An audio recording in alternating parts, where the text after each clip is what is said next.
oh, it was just a misunderstanding. It's not a misunderstanding when it's every day of your life.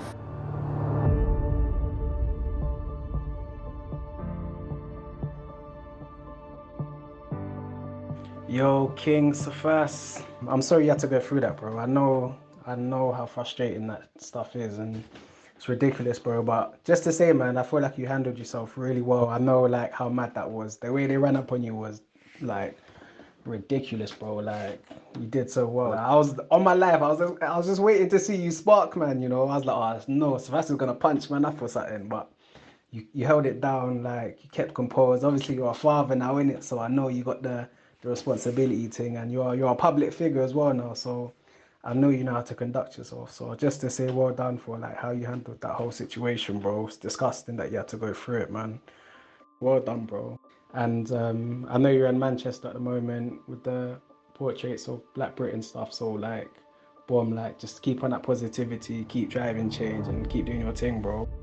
When I saw Cephas's experience at Bluewater, at House of Fraser, I was shocked. I was shocked. I was very shocked by it. Angry and sad. I was really upset. I was enraged, I was angry, I was frustrated. I wanted to jump in the camera, and help him. Obviously, towards the end of the video, Cephas then said, "It's me, Cephas Williams." And I think at that point, there was a hole in my, like I was thinking, oh my Lord. Like, you know those ones where you then connected to that person. You then know that, wow, he's actually gone through that. At the same time, I wasn't that surprised because I see it all the time. I wasn't surprised, I have to be honest, I wasn't surprised at all because this happens on a daily basis. It reminded me of previous experiences that I've had where I've been judged or I've been treated wrong by other people when I haven't done anything wrong. That could have been my nephew, could have been my son. The letter to Zion that Cephas wrote was incredibly deep. It also, for me, is almost like a blueprint of what's been going on and life lessons for going forward. We don't have this often, but what it does is it sets a precedent. For me, it changed at that point. How do you prepare your children for a world where you want them to be open and to receive others, but also to be mindful of their reality? And the letter does that. I care about this so much. My wife gave birth to our first son. I'm looking at him and I'm thinking, in the 21st century, he can never walk around. It doesn't matter who I am, it doesn't matter how many millionaires or whatever I know, or people in good positions. If he walks out as a black man, that's what they're gonna see. They see, oh, boom, they size me up, okay, cool, he's not wearing anything. He doesn't look like a football player, he doesn't look like a rapper. He probably stole this. So if I don't look like a football player, and I don't look like a rapper, I don't exist in the economic system of the UK. But it's black people out there that are millionaires that are not football players. There's black people out there that got their own houses and mortgages and money that are not football players. That look just like me and my wife. I find it that a lot of people don't see the seriousness in these situations. So when I saw it happen in House of Fraser, I can relate to that. You see what I mean? And it's a very serious situation that a lot of people need to understand. For me, that was just saying, you are nobody. What was good about it was the way Cephas changed it around and he was doing more education. I tried to see a silver lining in that situation from a place of gratitude that happened to someone like Cephas, who already has awareness and also has the articulation and also the humility to be able to handle such a situation that many people in the black community might not be able to have. I was really proud about how articulate he was being when he was speaking for himself. Really stood firm in that situation. But a lot of people, might not be as strong. This is why seeing what happened to Cephas can really help the community and help so many people. It was great to see how he handled it. It also helped me to share that with my community, with my black brothers and also my black sisters. He handled the situation really well. I wasn't being told I'm not speaking to you because the person didn't know me like that, you know what I mean? And for me, I just took that as you're speaking to every black person that stands within me. I will directly speak to the CEO. I'm telling you right now, I am going to speak to the CEO. We shouldn't be going through these types of things. So it's really good that Cephas had gone up to the top. I believe Mark is really invested, and I look forward to seeing what we're able to build with him and how we're able to move forward with a company like Landsec towards that united vision for dismantling systemic racism and creating an equal playing field across the board. So for that reason, I mean, I've been watching what Cephas has been doing for a long time and seeing that, you know, the way that he's been able to change the narrative, the way he's been able to speak to those at the top to try to make significant changes. I think that's been the main reason why I've been wanted to be involved as well. And so since my conversation with Mark Allan, who's the CEO of Landsec, me and Mark spoke about a number of things. We sat down for the best part of 3 hours, actually, and again, Portrait of Black Britain being launched in Bluewater is a drop in the ocean to what I feel we can achieve with an organisation like Landsec. It is a beautiful full circle to, you know, have constructive dialogue, and now full circle to see the first thing we're doing being, you know, the launch at Bluewater is beautiful. But I can't wait to take it from strength to strength to strength to strength, and I'm honoured to be part of the project.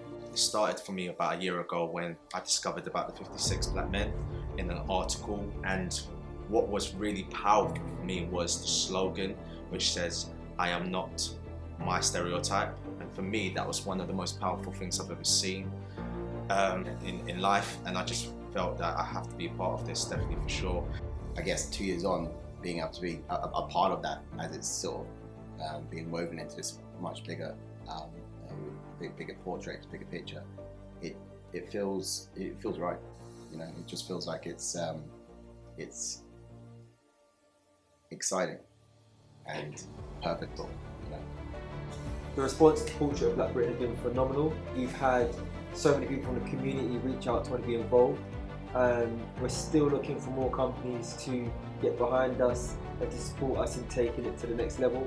I chose to be part of Portrait of Black Britain because I'm a mother. I have 2 boys. I chose to be a part of Portrait of Black Britain primarily because I saw other work that Cephas had done. I've always wanted to be part of Cephas's movement. From the moment I saw it on Instagram, like there was the 56 black men. So when I finally saw it, a new experience had come. I was like, yes, finally, I can get involved. Because I am one of the people who is ready to challenge how we're perceived.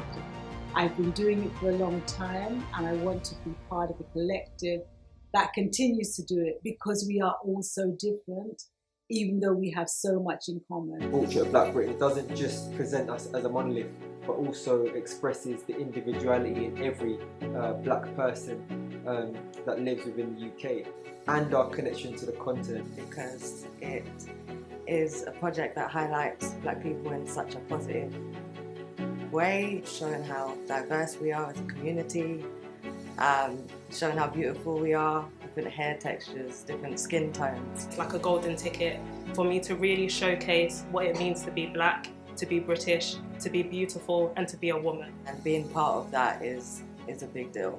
It's exciting. It's really rewriting a narrative that has just been forgotten and ignored for years. The experience we had across the world last year with Black Lives Matter, you would have thought that would basically be enough for the narrative to change, and to know that, you know, it's still happening, it's just not on real. I talk about the power of what came out of the Black Renaissance in 2020 being our togetherness and our visibility as a community. Portrait of Black Britain wants to centralise that visibility and wants to channel that currency and that cultural kind of impact towards a vehicle that can hold companies and leaders to account, but can also present us with a united voice. Because before, I remember growing up, we were so disconnected. You know, you'd have Jamaicans over here, you'd have Ghanaians over here, you'd have Kenyans over here. And one of the main slogans I've learned growing up is united we stand, divided we fall. And I feel that this is very important for all of us to come together as one to defeat whatever is trying to break us as a unity. And I feel like that's what the Portrait of Black Britain really represents, the coming together of the diaspora. And do you know how powerful that is? That's why I think it's very important for people to tap in and understand this movement more than ever. As many may know, I started something called the Black British Network, and as part of the Black British Network we've signed up 17 of some of the largest organisations in the world and in the country to support my vision and mission with regards to ending systemic racism or dismantling systemic racism in the UK and creating an equal playing field for the black community in Great Britain. And again, Portrait of Black Britain is one strand of that mission. And I feel like what the Black British Network represents is a connection, a reconnection, a mouthpiece, a tool that we can use that will help facilitate change and will change.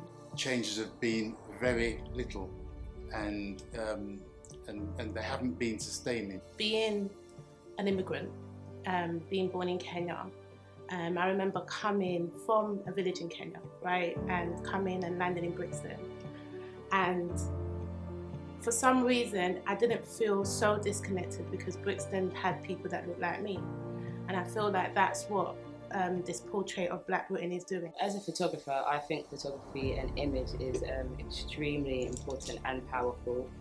Just because in that 1 second, that split moment that photographer has managed to capture that moment, it tells a vast story. I just love the whole concept of him taking people from different backgrounds and different occupation. It's a legacy.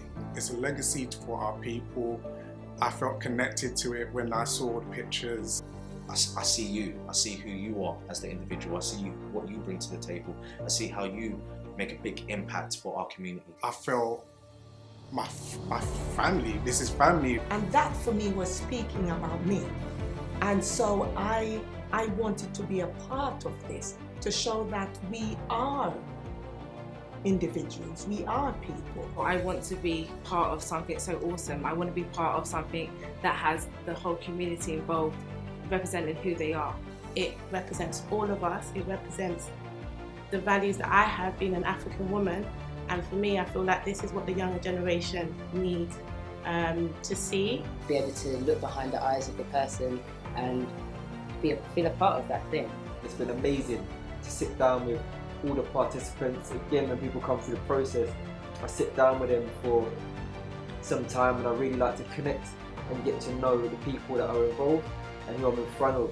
And it presents them with an opportunity to get to know a bit about me and for me to get to know a bit more about them.